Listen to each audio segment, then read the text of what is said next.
Hey everyone, welcome to my show, My So-Called Fabulous. I'm Tiffany Blackman and welcome. I'm so glad you're watching and you're listening to me today. And you know what I get to say today? I am Chef Tiffany. That is actually my title. I am a chef. But I never call myself Chef Tiffany on this show because I've had just a few foodies on here. So I am so excited to welcome to my show my precious friend, Chef Carlos Crusco. Hi there. How are you doing? Everybody, welcome. My friend for so many years. Oh, my goodness. I mean, we have been friends for a very long time. Worked together on many projects, but one near and dear to both of our hearts is the beef industry with the Texas Beef Council, beef-loving Texans. That's where we met. That's right. That's how we met. So we met and we're both chefs, and I'm a chef. Everybody, I don't know. That's what I call her, Chef Tiffany. Everyone's calling her Tiffany. I call her Chef Tiffany. Yeah, chef. Hey, because you should call a chef a chef. Yeah, it's like a doctor, and I don't say attorney. So-and-so, but there's got to be something there. Right, but anyway, well, welcome. So Thank how you are for you? having me. Oh, my goodness. Thank you for coming all the way from Austin up to Fort Worth. And we were just talking about, one of these days I'm going to stop talking about this, but COVID. I know. Okay. I know it's a lot, but I don't know. I don't really know where to start. It's nice to see a few steps financially where people can kind of get back to work, or at least try to start opening. We're going to try to start opening the first week of June, doing live dinners in people's homes. But I definitely think we need to still be responsible. And if we're going to get out, do it in the right places, certain limits on the number of people and things like that. Right. Just be responsible. Use some common sense is kind of how I look at it, but and people aren't doing that. No. I've seen a lot where people aren't doing that. I know. Okay, so history. So we'll get into your bio in a minute, but you are a private chef. That is what you have done for many years, correct? Well, yes and no. So it started out as a private chef business where it was just me. When I first started this, I was working at a country club. And, things progressed from there, and just over a period of time, it progressed into something bigger. So we do a full-on residential and corporate catering business where I have chefs. They're contract workers, but I have chefs and a full front of house service team that can come in and do events. So there's a lot of events that my company does where I'm not even there. Right. So it's a little bit bigger than just a private chef that I have friends that are still doing, or it's just them. They go in, they do everything. I'm trying to grow the business more and more so we can take on a little bit more consistent work, try to partner with some companies as well. So we have a little bit more corporate consistent work. So that's kind of how it's all come around. When I first started, it was a little bit more about me practicing the art of being a chef and cooking and all that. And for the last couple of years, I've been trying to focus a little bit more on putting the business hat on and trying to grow the business, get myself a little bit more out of the kitchen and bring some chefs in there. And it's difficult. It's not an easy transition. It's not an easy transition because as a chef, I know myself, there's control and there's a way that you like to reflect your brand. Yeah. And someone asked me actually on the show, can I watch someone cook for me? And the answer is no. I have a very difficult time because in my mind, I'm doing it differently, right? I mean, not saying that they can't do a different job, but my mind just goes, well, that should have been, or I do learn. But it's interesting because I saw on your website, you have 2 chefs on board with you. How do you do that? You just let them go or? Well, that's a great question. So I've learned the hard way. Yes. I'm not, the most intelligent at it, but so I've had to learn the hard way. Don't we all? But what I figured that I had to do was it really forced me to look at our menu, what we're offering in terms of services. When you're a private chef, you're basically, curating menus specific to a customer. Sure. When you're dealing with a catering company, they have a menu, you go on, you order from that menu. And that was something that I had to figure out how to do. And so now instead of just having that one service that's a unique to a customer, we now have 3 other levels. Right. One of which are party platters. Yep. So, charcuterie platter, cheese platter, empanadas, all these different things like that, that I can teach a chef. Right. We also do tapas parties, which are like cocktail parties. We have a limited menu. I teach the chefs those items. Okay. And then we also have a prefix dinner menu. We have 5 choices: Spanish, French, Italian, American, and Latin. And so those are 4-course meals. Again, that's something I teach the chefs, how to cook all those items. So they end up learning how to do majority, if not all of these items, so that when we receive orders for those 3 levels of service, it's a turn and burn. I just plug and play. I need people for front of house. I need this chef here. Go. And then we may that same day do an event that's somebody wanting a unique experience, interactive, because ours, it's pretty exhaustive. We ask them questions. They give us information about their taste. We then create unique choices for them. Then they choose those. We design a menu for them. I mean, it's a lot more attention to detail. So then that's where something I could come in. Right. I've never had a chef stay with me long enough to where I can, push that part of that on them. I'm learning. Just saying. Yeah, it's not easy. It's not. It's not easy. Our industry is notorious for having that revolving door. Turnover. So that's why I figured, okay, I'm going to have to try and do it a different way. And I'm still learning. I've been doing some business coaching with a nonprofit. Am I allowed to say that? Yes, okay. of course. It's called People Fund in Austin. Great nonprofit. Wow. And they've been helping me try to design a new way of attacking this. And what I'm going to do once we get out of this whole COVID, situation is try and create more of an apprenticeship program, working with the culinary school in Austin and bringing young, hungry boys, young men and women to come on board to learn the skill set. They're hungry, they want to learn, and try to look at it that way instead of people who've already been in the game. Yeah. Maybe they're just floating between jobs. I mean, Okay, so the perfect example of this. So when I was in culinary school out on the East Coast and at Johnson & Wales, and I remember going into culinary school. Now, at TCU, I had food science and nutrition degree. So I just want to go to culinary school. Never worked in a restaurant in my whole life, okay? Walk in to 21 students, 19 male, 2 females, okay? Wow. One of us had never worked in a restaurant, even as wait staff, front of the house. Wow. Okay, so can you imagine that? Can you imagine I was just fresh bait. Yeah. So I was very nervous. They handed me an industrial can opener. I don't know how to open it. Right. That's the size of that camera up there, that tripod. So I didn't know, but the head chef, the master chef from Germany that could he's so good looking, barely speak English, no joke. And he pulled me in, and because I was so discouraged, and he pulled me in and he said, "You are my best student." Yeah. And I'm like, "Seriously? Are you trying to date me?" I mean, seriously. He said, "Because you're a sponge. Yeah. You are just learning. All of these other kids are just... all they're doing is showing me that they're the best. Right. You know nothing." And I didn't know. I mean, I know food science and nutrition, but that oh my goodness, if you're still around, that chef just, because I didn't. I know exactly what you're talking about. I'm not going to say any names, obviously, but I've had chefs that worked for me who were instructors at culinary schools. Mm-hmm. And then I have people who are in culinary school or just out of it. One of the things that I would do for these dinners for quality control was have the chef and or server send me pictures of the 4 courses that were put out 100%. In a text message, right? The pictures that I would get sometimes from the student versus the teacher, no one could tell who was a teacher and who was a student.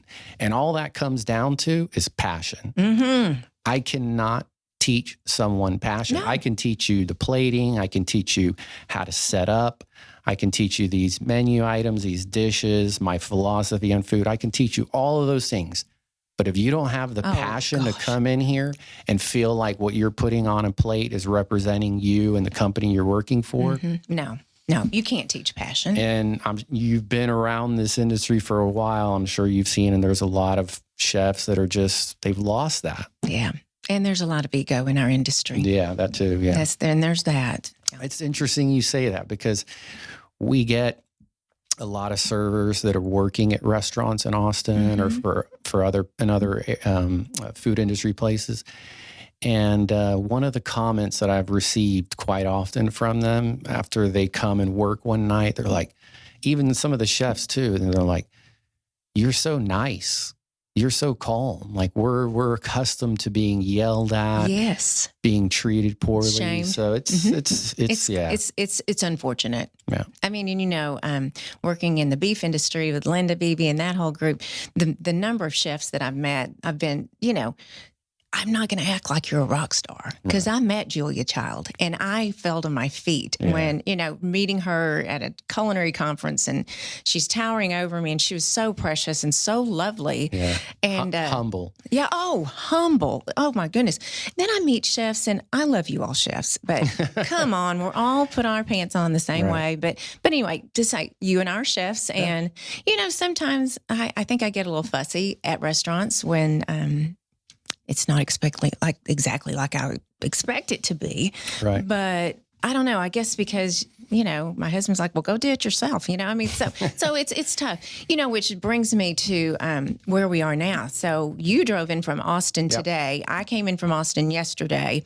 And being in Fort Worth the entire time under quarantine, I was in Mexico for a minute, but at the beginning, but so we have had, in my opinion, Fort Worth has been very forward in moving forward and opening and reopening, and some didn't shut down. They just did the curbside. And so moving forward, I mean, we have a vast amount of dining opportunities in Fort Worth. Some are doing it fabulously. Others, would kind of be a little bit careful. You got to wear your mask. Right. So, but when we went to Austin this weekend, we lived downtown and closed down. I mean, Carlos, it was troubling. I mean, we walked 5 blocks and didn't find. Yeah. I mean, downtown bars opened up this past Friday. Yeah. At 25, I think. 25%. Yeah. So, yeah. I mean, it's and look, I mean, I think you can put some of this on the local government, but some of it, I mean, I remember reading an article in the Austin Chronicle where they talked to, I don't know, maybe 10, 15 different restaurant owners in Austin. And just, it was great because what they did was they split it. 7 wanted to open and 7 didn't. And they gave their explanations for it. Wow. And all of them were valid. And I thought so. Even though that the opportunity's been there, some of them just haven't. And look, I mean, I don't own a restaurant, but I put my business hat on, and I think you're already operating at razor thin margins. Now somebody's going to tell you that you can only operate at, call it 20, 40%, and you're supposed to make money. How? Right. It just, and take on all that liability for what if something happens at your restaurant. Right. I mean, I don't know. Change the industry. Yeah, I don't know how those companies are going to survive. I'm friends with restaurant owners that have been doing the curbside stuff, and they're not making money. No, they're keeping the lights on and they're paying that staff. That's it. That's it. Yeah. So we have a friend. I have a friend that's the GM out here at a restaurant in Clear Fork, and I was talking to him last night. We went in probably last week, and he said, he's run several restaurants. He's GM, so he's front of the house, and he was sharing with me, Tiffany, it's so difficult to make sure that your food is out the way your concept means. Have good food, basically. Right. Okay. Then you have to make sure everything's sanitized in a new way, not just surf safe like you and I know, Right. a new sanitation level. Then I have to worry about my employees being safe. And then we have these people coming in that are not doing the right thing. So it's gone from just being a pleasurable experience and worrying about your food. He's like, there's so many levels right now through this peeling through this onion that it's like, okay, we have to remember we're here for food. Yeah. You know? And I think it's unfortunate because so many, even outside of our industry, so many of these, whatever we call them, the COVID rules or guidelines that we're supposed to abide by, there's so much inconsistency in them. I mean, do you remember originally when the mask came out, you could only wear it once? Yes. And then all of a sudden, somehow, it's like you can wear it as many times. I know. There's just a lot of inconsistency there. And I think a customer of ours, we delivered this past weekend to, gave me a rave review just a few days ago.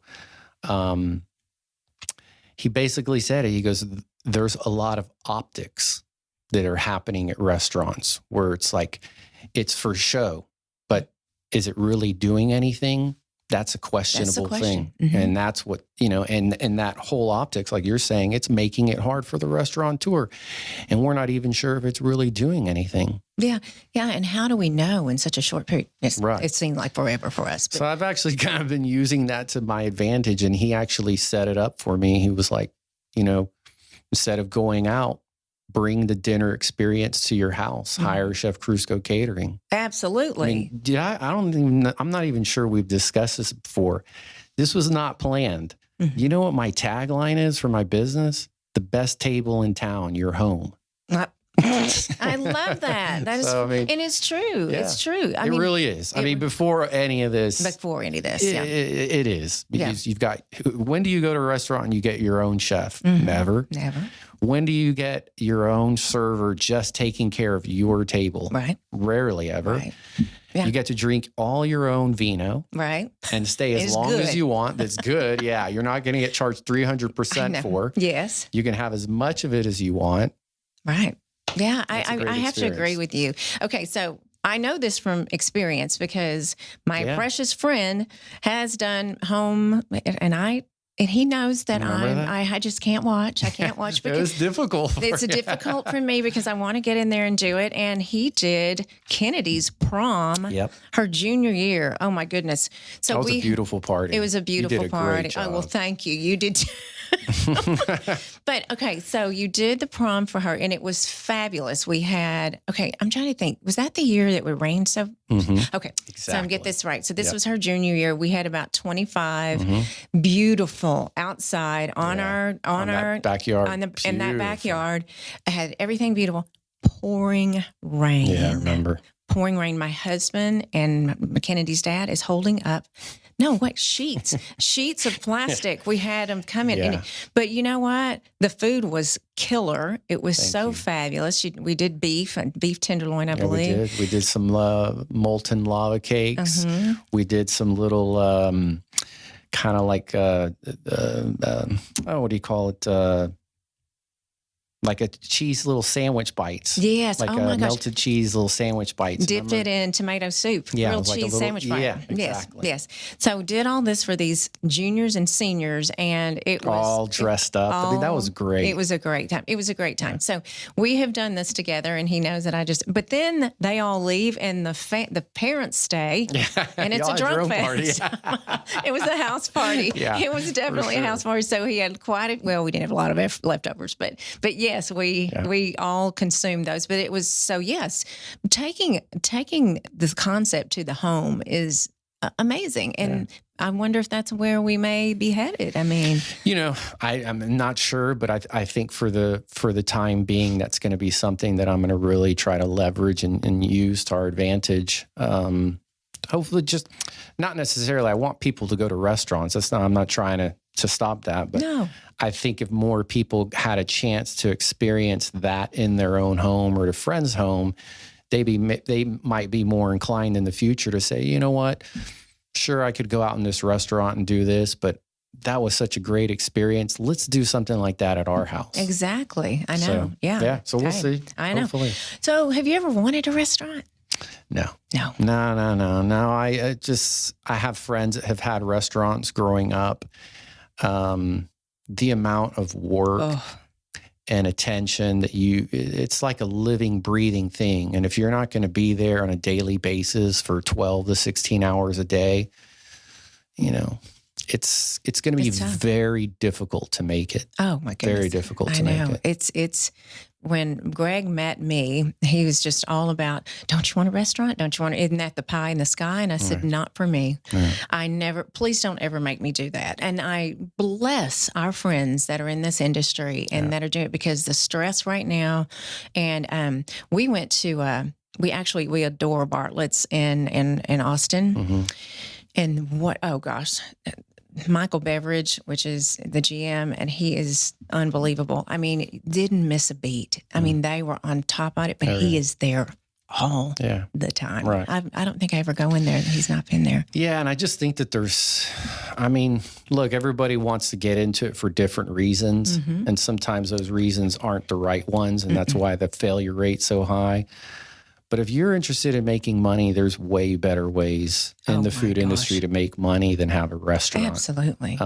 It has to be the type of person that loves to cook every day and manage a big staff and basically put on a daily party.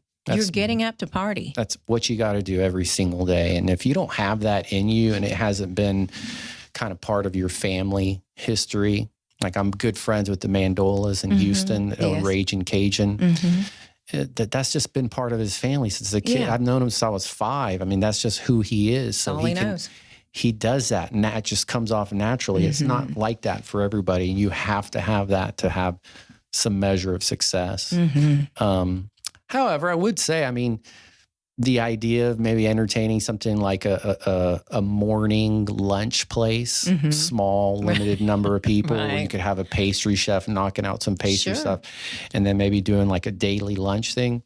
Maybe. That's something, possibly. But full-on restaurant? I'm that's out. That's just you know so what? much. I'm finding about myself, so now I'm doing this new influencing and podcasting. And you know what I am horrible at? And I'm assuming with our creative brain, I'm assuming a lot of us is like this. I am a horrible manager.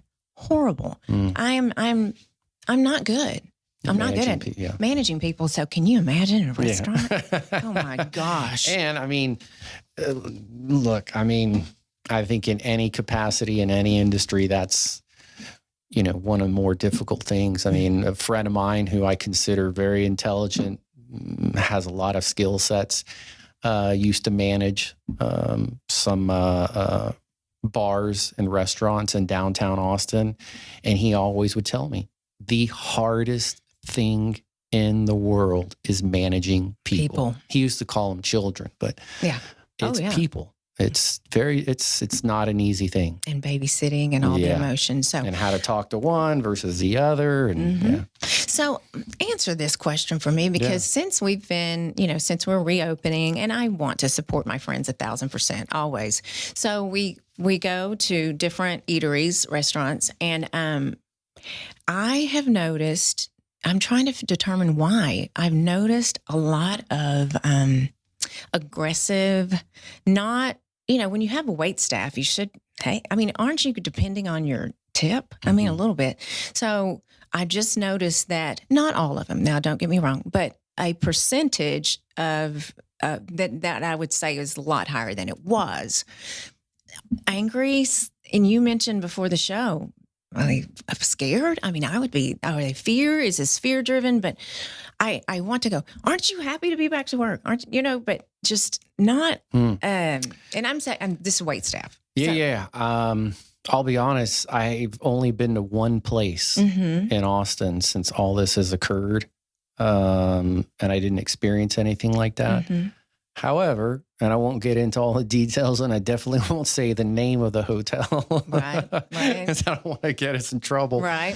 But I've been doing some restaurant consultation down in Houston. Yes. And I stayed at a hotel in downtown Houston. And boy, did I have a horrible experience coming home one night from from a friend, a very angry guy that just that worked there. Staff. Okay. And it was just so yeah. It was a scary moment. It was a strange moment. Being at hotels right now is strange. Like I highly suggest, unless it's Four Seasons or something, don't go. No, right. I mean, they put your linens and towels in a trash bag and hang it on the front of the door handle. Right. I mean, yeah. But yeah, going to your question, I don't know. I think yeah, the guy was definitely angry. He was abrasive with me and aggressive, but I think it's at the end of the day, yeah. I mean, maybe just people are scared. Financially. They're not sure, their job's going to be around. Maybe they have other issues going on family-wise. That's true. This whole experience has really pressed people in a lot of ways that they've never been pressed or put in. Oh, absolutely have. So. And I do. The concepts in the restaurants that did close their doors and laid off or fired employees, so coming back and rehiring, as you and I were just discussing. Yeah. Can you imagine? Don't want to lose that person, but they're gone, or and they had to go to work somewhere. I mean, another thing now that I think about it, and I tell you this because I've walked into some homes recently to deliver food wearing a mask, and no one's wearing a mask inside. It's a self-conscious issue. It is. Yeah, I don't know these people. I'm walking in their house like I'm about to rob them or something. I mean, it's strange. I know. So maybe they're feeling that. And they're going up to all these tables. Nobody's wearing a mask, just they are. Sure. It could be that. I mean, I don't know. Well, so I think I started this conversation and I left, but we were in Austin this weekend, and the bars were open at 25%. It was hysterical. One of the bars, they gave you an inner tube when you walked in. No, I'm not. I mean, seriously, you think I'm going in there? No, but that was their social distancing. I mean, that's pretty. How big is the inner tube? Right, exactly. Can you imagine? Funny. That's pretty clever, though. I mean, that's pretty funny. That's so funny. They got me to talk about it on the podcast, so they got a little PR out of it. But we walked for 5 city blocks, and I mean, so many large hotel chains just shut doors with skyscraper rooms. I mean, it was so. My husband was just going crazy, but we were really, really shocked. And then you come back to Fort Worth, and I don't know if it's right or wrong, and I am not that person that needs to say if it's right or wrong. But you said even driving into Fort Worth, the energy is different. Yeah, much more laid back here than Austin. I mean, Austin's still. You're the rare one if you're not wearing a mask. Oh, absolutely. We had them on the entire time. And the financial impact's been great. I mean, Magnolia, gone. Thread Gills, gone. Blue Dahlia over there in East Austin, gone. No. Yeah, they had to shut down. Yeah, I mean, and I think you're going to see more of it even, I don't want to sound so dark, but I think you may see more of it down the road. Just the financial implications of what could occur with some of these companies not being able to withstand not having that new business income. And there might be some people let go or places that are going to shut down. Well, talking about this time that we're in, this crisis mode, and Paul, my producer, and I have talked about this many times, and I've talked about this with people on the show, guests on the show. People will reinvent themselves. Oh, yeah. For example, you were telling me you're doing some R&D in Houston, so recipe development and some concept development, and what's going on with that? That's exciting. Yeah, and look, I mean, yes, I agree with you. Did I come up with it? I won't give myself that credit, but I did step up to the plate. I was able to do it. So what happened is a friend of mine who owns a Mexican restaurant in Houston, not just any Mexican restaurant. I don't know if you know Alice Cook. I do know Alice Cook. His restaurant's on her top 100 or essential 100 of Houston. Yeah. What's the restaurant? You don't want to say yet. Okay, go ahead. Okay. But you'll tell me after we turn the camera. Yeah, for sure. Anyway, so he's been a friend of mine since I was young, 5, 6 years old. Mm-hmm. And we've just maintained a friendship. He was more so good friends with my brother, Okay. the older brother. But we've developed a friendship more in the last 5, 10 years. And so we had been talking, with all that's been happening and things like that. And he saw what it did to my business. I mean, it destroyed my business. I mean, we didn't have any income for about 2.5 months. Ugh. And so he just said, you know what? I'm in a position right now where, because they were doing curbside, he's like, and I'm going to have to think about like how much I say, because I don't want to share too much. But of course, he was in a position where he was able to shut down operations, deal with the 2 cooks that had been cooking there. This was his family restaurant, his grandmother's, then his mother's. Deal with the 2 cooks that were the only ones that had recipes. This guy's a lawyer. He's not a restaurateur or chef or anything like that. And so he was dealing with these issues with these cooks. And so he called me and said, look, would you be interested in coming to Houston and reverse engineer these recipes? Wow. I'm like, Okay. He said, he goes, you think you can do that? On the inside, I was like, damn, I don't know. But on the outside, I was like, oh, yeah, for yes, sure. You Yeah, can do yeah, it. I can do anything. Yeah, I could do that. I could do whatever. I can do anything. Yeah, yeah. So go down there. And the first weekend, he gave me 8 recipes, some of which he had some of them made. Some were frozen that we defrosted. Oh, wow. I looked at his purchase orders so I could see what type of things that they're buying. Good man. I looked in their refrigerators, pantries, everything. I looked at their menu. I did my own research, my own knowledge of Mexican food, Latin food in general. And I just started reverse engineering, and I knocked out of the park 8 out of the 9 of them. The 9th one, it was just a different color. I think it was probably I put too much paprika or maybe some tomato paste. And you did it, didn't you? I did it. And he freaking loved it so much. And then so it just flourished from there. I started giving him some ideas on how to utilize techniques to make the final product better. So for example, like carne guisada, right? And it goes for anything. When you sear a piece of meat, right? People talk whether there's truth in sealing in juices or not. And okay, that's a different argument. But in reality, you're just creating more flavor. Depth of flavor, not only on that piece of meat, but what's left over in the pan, the fond that Emerald used to call yum-yums, remember? Yeah. Yes. And so showing him how to do that was one technique. Another technique was, look, I'm looking at your purchase orders. You guys aren't buying stock. You're not making stock here. You don't have, any type of like Mexican beers here. We need to figure out a way we can get a beer in here. Well, there's one of the oldest breweries in Texas right nearby. We ended up getting a Mexican style ale from them, use that instead of the water. And now this carne guisada, I mean, it's off the charts. You're kidding. And then we brought a ton of them to the brewery so that they could drink it with their beer. Now it's being hashtagged, blown up on social media. And there you go. There you go.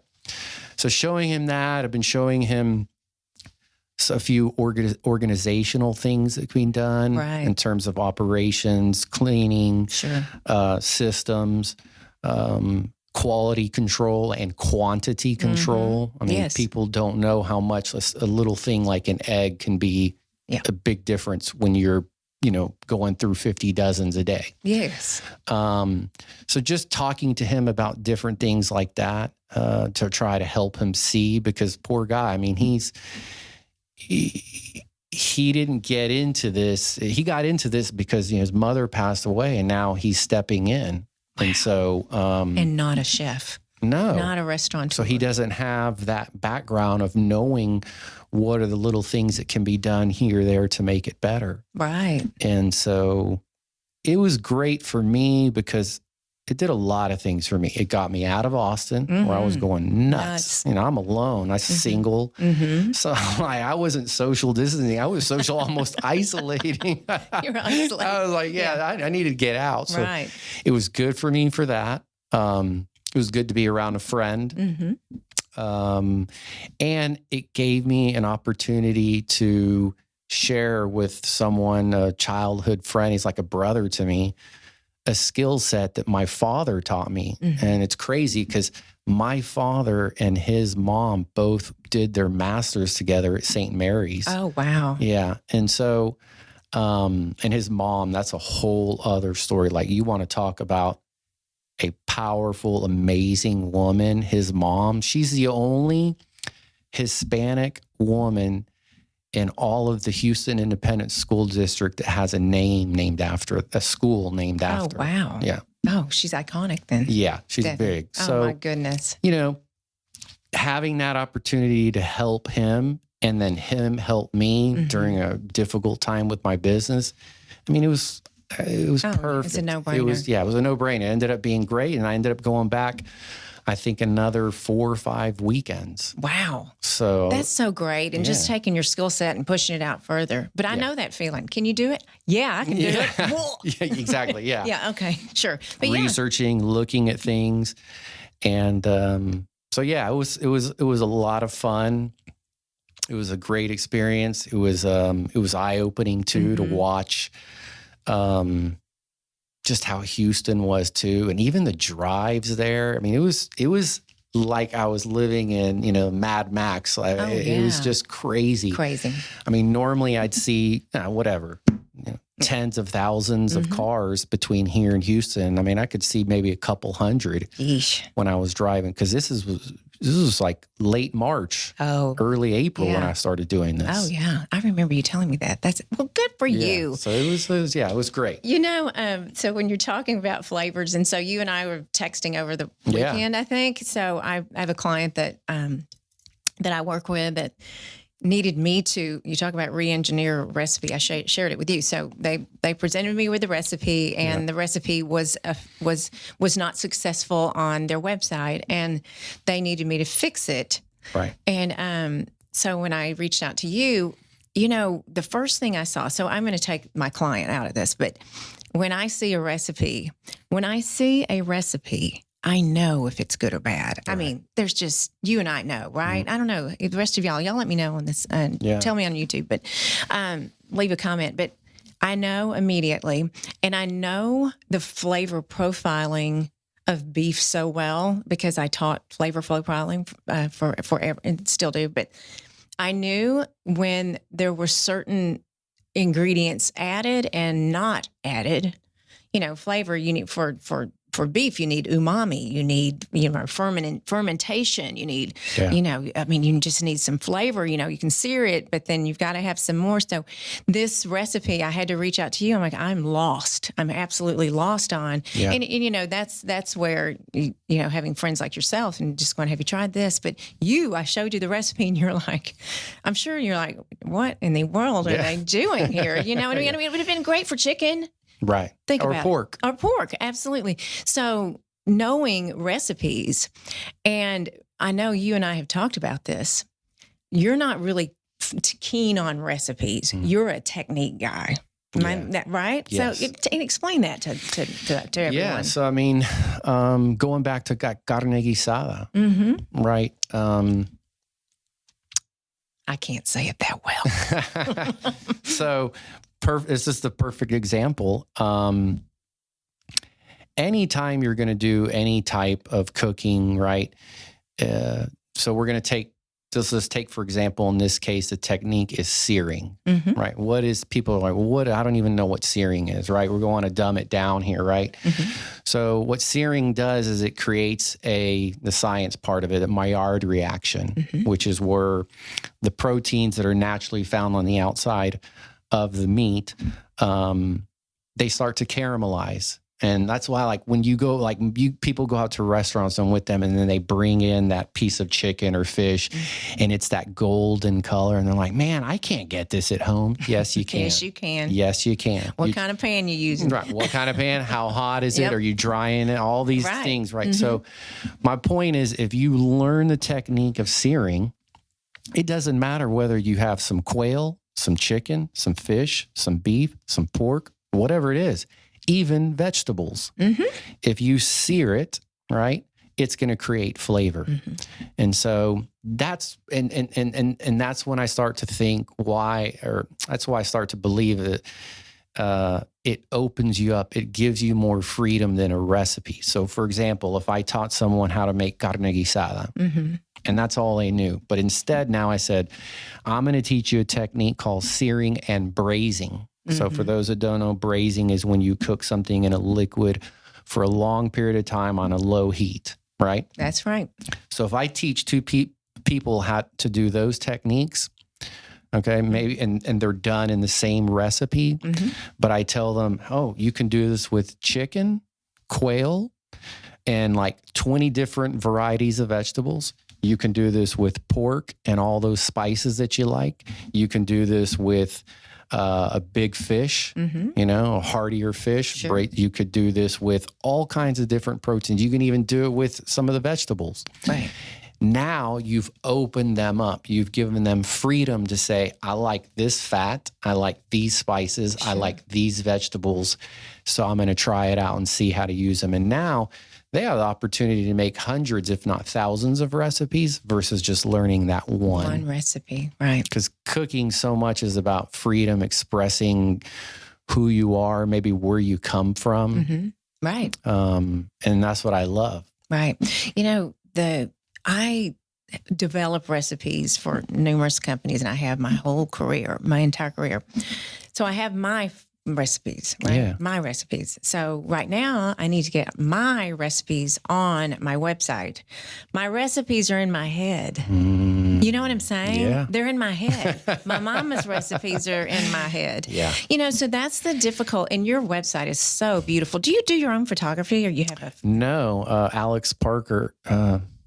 Alex Parker Photography. Yeah, she's great girl. Yeah. Oh, that she's speaks helped me.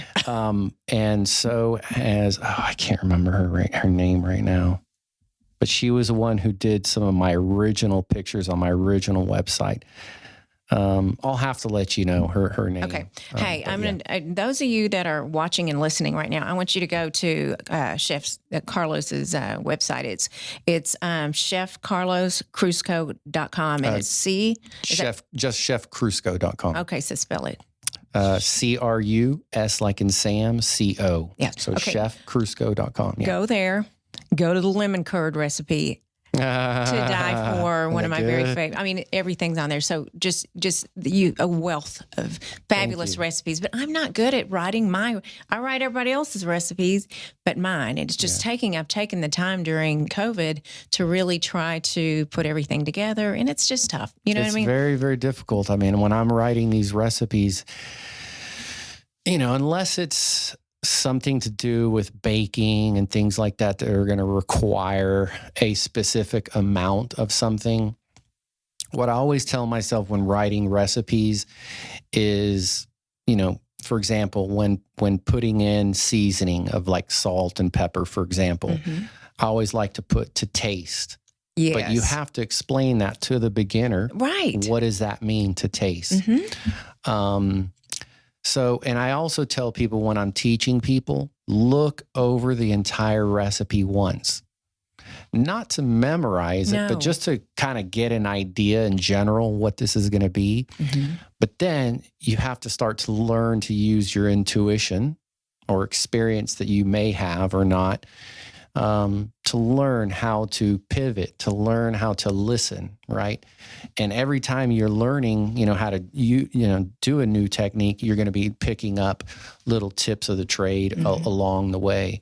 But cooking is a very intuitive, interactive, full sense experience. I mean, there's times I go to people's houses that might be cooking or something, and I immediately smell something that's burning. And I'm like, hey, or you see something, right? Or you hear something, Hear.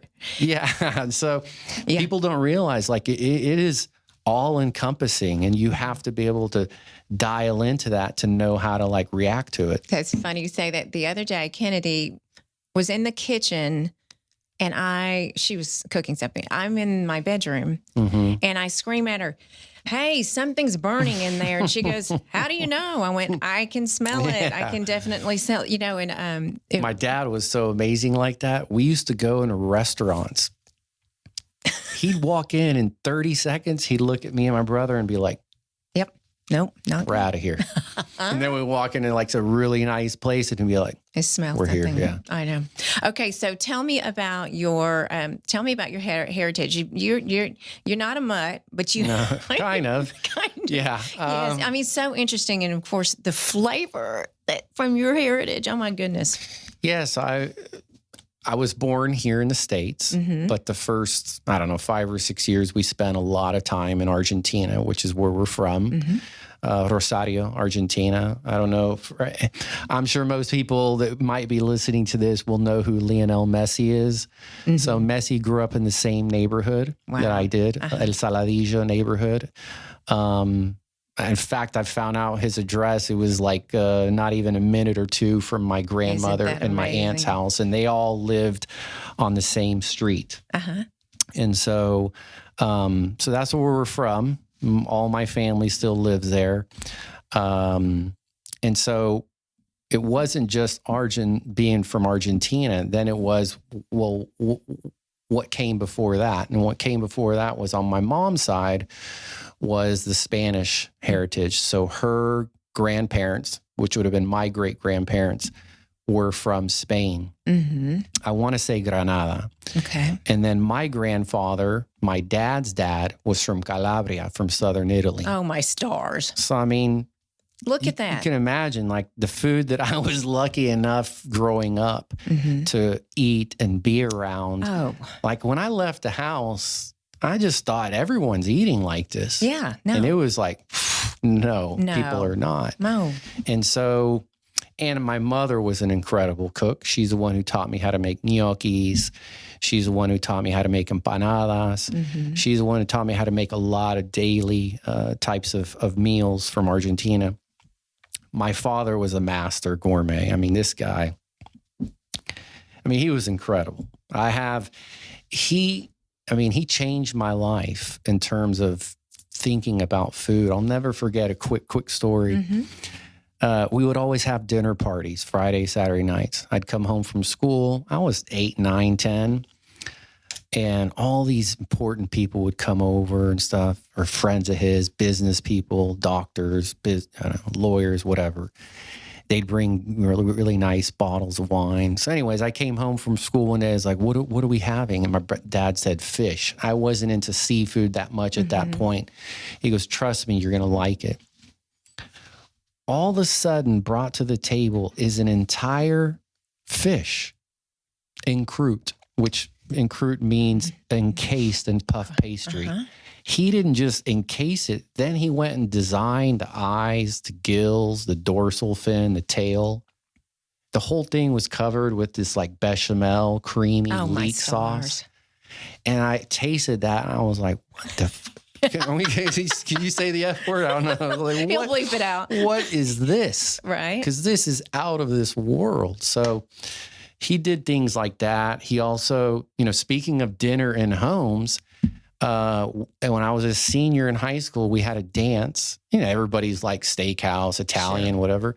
No. My dad found out. He says, listen, invite 3 of your friends. In his accent, he's like, invite 3 of your friends and their dates. Come to the house. I'm going to make you guys a 6-course dinner. Hey. He knows 4 languages. So he was speaking Italian, French, English, Spanish. And he left an impression on some of my buddies that night. It was just indelible. So, I was lucky to grow up with all of that. I had a great, they love food. They love wine. Oh, yeah.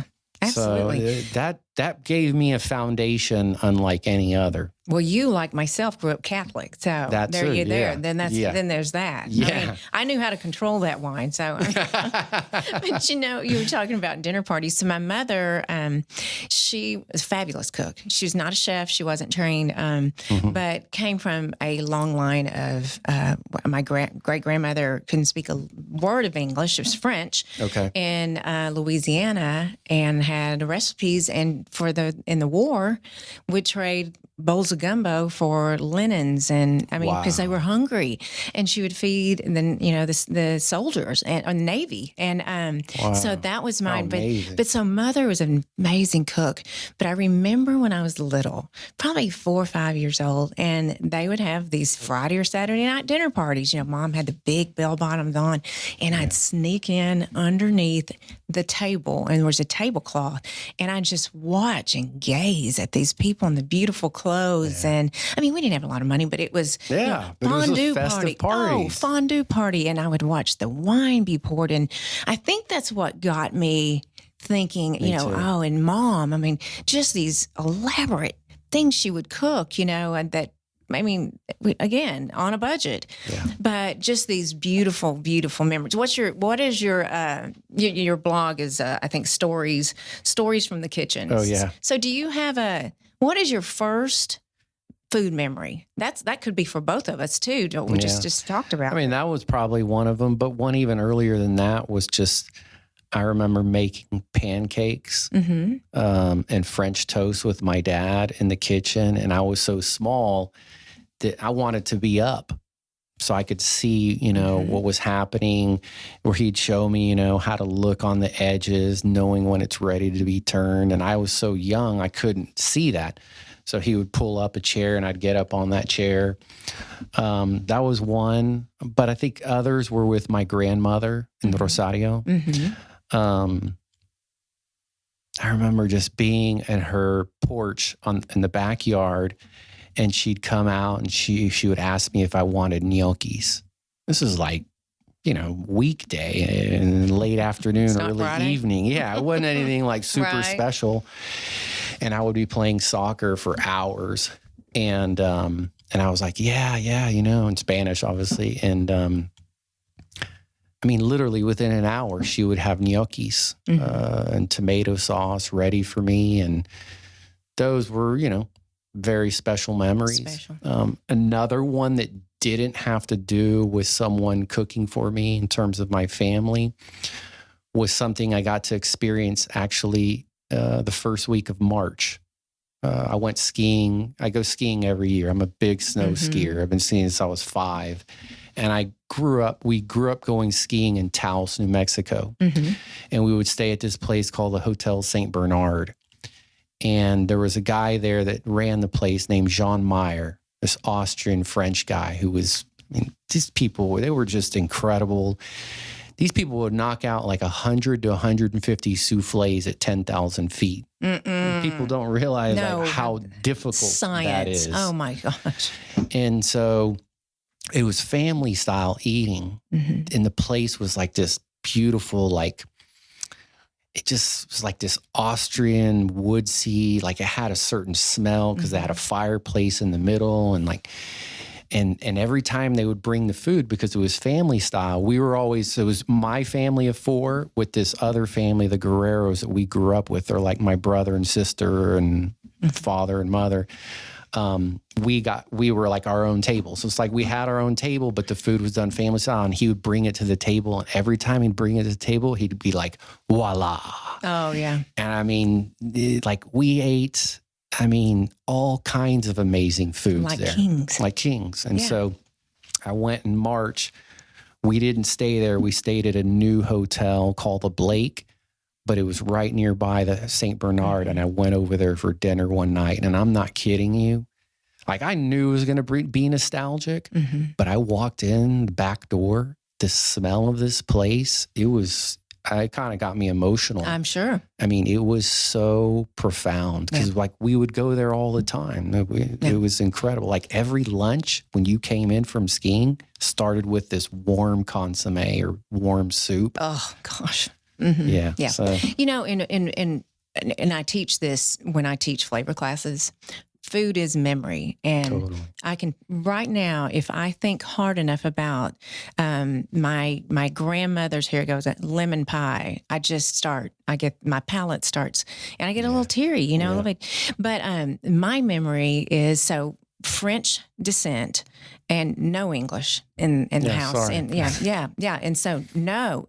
And as a child, the chair that went up to the stove, now this wasn't, not the safest thing, everyone, don't do this, but my great-grandmother had me making roux. Oh, wow. For gumbo and Creole food. And so she had me with a wooden spoon and a really, really old iron skillet. Oh, wow. And let me tell you, if you've never made roux before, I wouldn't start now. But I mean, hours, because we made a large amount, because gumbo was a daily. Right. I mean, you did have gumbo every day. And it was duck, or it was seafood, or it was chicken, or whatever's on hand. Whatever's on hand. And hours of stirring that. And I'm not talking about a scant, just the bottom. I mean, gallon. Holy smokes. And we would stir the gumbo, and my arm, I still have tendonitis from it. That's it. But that memory, since my mom died 11 years ago now, 10 years ago, I can't make roux. Really? I can't bring in myself to do it, because she would make it, and it was such an experience. Wow. And it's that powerful. My husband keeps saying, would you please do this? Please do it for your dad. Please do it. And it was such a power emotion and such a powerful memory. We always had Folgers coffee cans full of roux. We just scooped it out of there, and that was the thing. So, food is memory and passion, and I'm sure we all have it, but that's... What was one of your first memories, like, not in your family, and so like out and about somewhere, that really left an impression on you? One of those dinner parties, and we just happened to be able to go over to these. The kids were invited, so we could go over. But it was an incredible Italian family, and it was the most fabulous bolognese sauce I have ever had in my life, and can't recreate it, because it was just so. First of all, are you hungry, or you just? But it was such a memory for me. It was the greatest memory. I remember it was pork, and, because my mom would share with me the recipe that her friend had shared, pork and beef. And I mean, just so luscious and so fabulous, and just own probably tomatoes out of the garden, not canned tomatoes either. So just going through, there was certain a lot of those, back in the day. I mean, just something as simple as a fish fry, which was very I think popular. that's where so many people get it wrong. They, and I've been around some up and coming chefs, and they want to be dainty with this and this sauce and that sauce, and they don't even have a foundation yet. And sometimes the most beautiful dishes can be the most basic, 5 ingredients or less, so typical of Italian cuisine. But those 5 ingredients are going to be off the charts in terms of quality. Because you say the passion of produce, passion of produce. And I mean, just, some of my travel, we went to Italy in 2018, and oh my goodness, the produce, we went down to Puglia. I mean, and I'm saying it probably incorrectly, but oh my goodness, the produce and I mean, it's just incredible, I'll never forget, I was at the Rialto Fish Market in Venice, and just walking around, and I saw these little, they were, what do you call, so when you have to think about it, not asparagus, the bigger ones, artichokes, sorry. They were these little violet, like almost the color of this purple here, little baby artichokes. And so there was this smooth, older Italian, probably in his 70s, standing nearby. And I said, Signora, che cosa? What is this? And the guy gave me a lecture about the soil Oh my goodness. How it's created, how that they have this organization that has a board that oversees the growing, the production, and that he's on the board. Like, it was a lesson. And all I asked was like about the one little product. He was very passionate about that artichoke. But that tells you so much about their culture. Oh. Here we see something, it's just the one. But they take it so to heart. Yeah. And it shows, because it's just the food is, I mean, it's hard to find a bad place to eat there. You know, you and I, this is the next podcast, so I won't go into it, but you and I have a passion for wine, and and I know one of your, Austin Winery, I believe. But I want to do a wine podcast next, but you know, we've done the Buffalo Gap Food and Wine Summit for years, and love the Perinis. Listening to Tom and Lisa, talk about a, oh gosh, wow, those people. It's crazy. So, the talking to and listening to the wine growers. Yeah. I mean, that's the passion there, you know, just so passionate about the soil and the way it is on the terrain. And so anyway, that's a different podcast, but the same thing, just very passionate, that industry. And I love it. And getting my opportunity that weekend to work with Francis Mallman, one of the greatest chefs in the world. I know. I mean, that was, forget about, you know, being on your toes when he came around. But I remember watching him, because we had it was overwhelming trying to maintain that amount of food outdoors all over the place. Yes. For me, I didn't have much experience with that at all. But watching him sit in a golf cart in the shade, drinking his mate, which is this herbal drink that you drink in Argentina out of a gourd. And based on how the smoke was billowing, moving, whatever it was, he would then assess that and then come over, yell at us, especially his main guys, you need to do X, Y, and Z. And I was like, oh, what is this guy talking about? And then 10 minutes later, no smoke, no billowing, no issues. Yeah. This guy was an artist. Yeah. And just incredible. And you're talking about Buffalo Wine and Food Summit that we've done I've been blessed to do it every single year. And Lisa, we hope you bring it back. Yeah. But Argentina was the country. It was Argentina, so that's why they brought wines. In. Yeah. And Carlos was chef, and I would see Carlos. It was an entire weekend, and I would see him. He was a little focused. I didn't have time to chit chat with Tiffy or anything like that. Well, I think that night we did 200 plates, 9 courses. Yeah. And there was 7 of us chefs, and then obviously an army of assistants. Oh, my stars. They got it down. But it was a phenomenal thing. That is an unbelievable experience. Yeah. So, okay, I've got just a couple more things I have to talk to you about. So I'm going to read this first. I'm going to try to put this is the first thing on your bio, and I love it, and I'm stealing it. But this is on his bio on his website. I did too. You did too. Good job. We're still real well. A chef must think like a scientist, organize like an accountant, plate like an artist, and cook like a grandma. Yeah. Is that fabulous, people? That is word. I mean, I love everything about that. It gives me chills, especially the passion that you and I share. So I'm going to ask you this, and you know me pretty darn well. You're going to do, let's say you're going to have a dinner party for me. Let's just say, all right. So me and 9 of my friends, Greg and I. Okay. Okay. So start me out. Take me on a journey of, you would do 8 to 10, right? 8 to 10 people? Plates. No, courses. Courses. Yeah. Sure. Oh yeah. Okay. So go ahead. Tell me how we'd start this evening. Take me there. Wow. So would it be at your house? Yes. You're hosting? Mm-hmm. Okay. So you're hosting. So essentially me and my staff would show up hours prior, meet with you, take care of anything that needs to be set up for you, essentially start to take the weight of the dinner off of you. or the husband, whoever, or both, right? But we usually know. Would be me. We usually know who it is. Which would be difficult for me. Yeah, Okay. I know. You just locked me out. Okay. Yeah. Yeah. It's our job. And it's our job to notice that as they try to keep doing it, we keep telling them, we're here to do that. Right.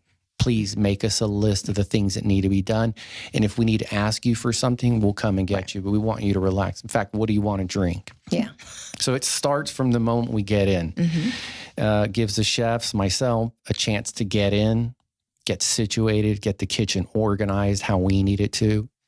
In fact, let me take a step back. It starts 4 or 5 days prior. Well, sure. We send our customers an event details email to letting them know what to expect when we arrive. You know, have everything in working order. Make sure that the countertops are clean, because we're essentially coming in and taking over a kitchen. Yes.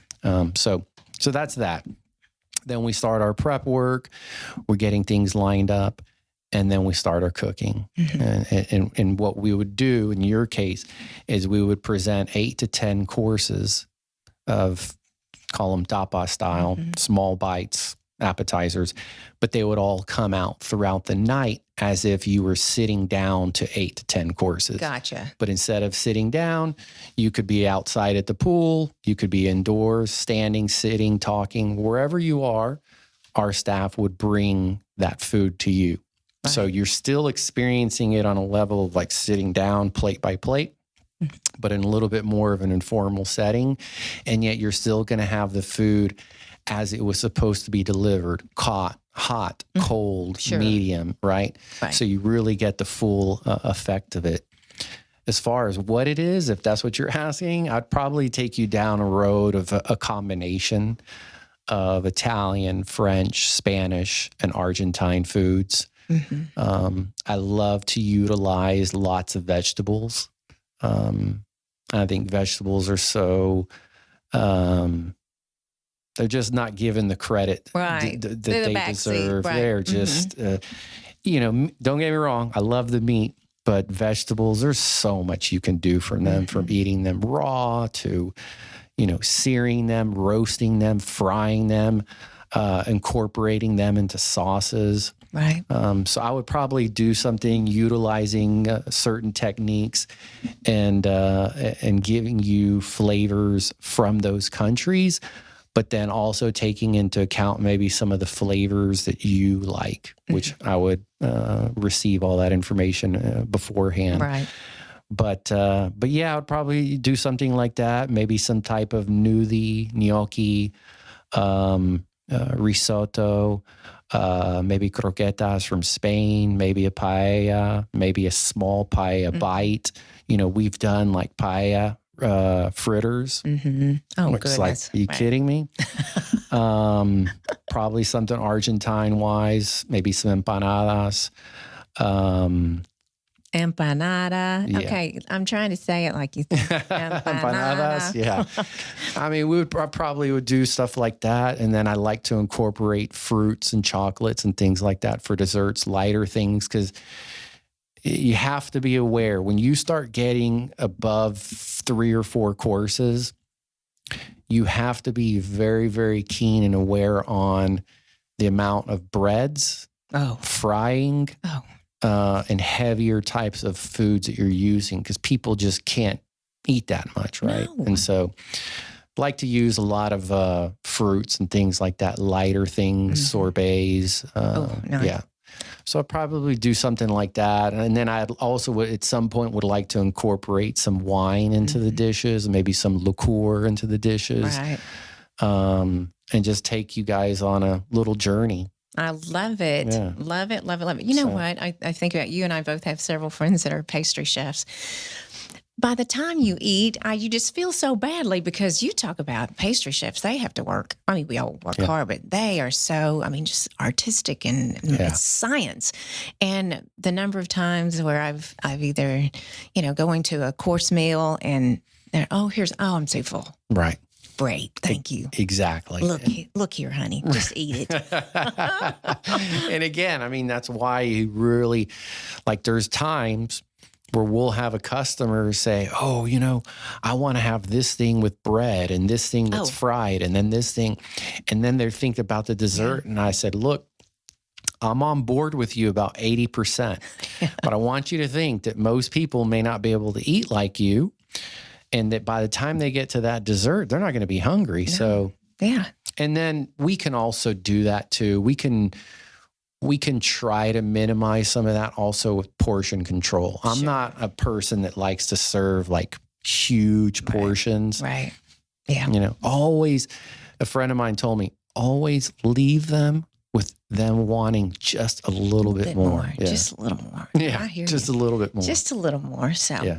Okay, friend. So you come back and see me? I'd love to. Oh, my goodness. I love it. You guys will have me. I'd love to be here. Of course. I'd love to do a wine one. Wouldn't that be fun? And again, flavors and flavor pairings. It'd just be so lovely. Sure. Maybe I could bring some wines for my buddies at the Austin Winery. Oh, yeah, because you work with them. Yeah, do a lot of partnership work with them, events and stuff. So, yeah. That would be fabulous. I'd love to. I know. And we want to cook together again. We promise on YouTube we are going to cook together. Yeah. Yes. That would be fun. That'd be fun. That'd be great. Okay, so tell us real quickly, you're at Chef Crusco on Instagram. Yeah. And again, your website. Website is chefcrusco.com and also on Facebook and Twitter as well. Okay.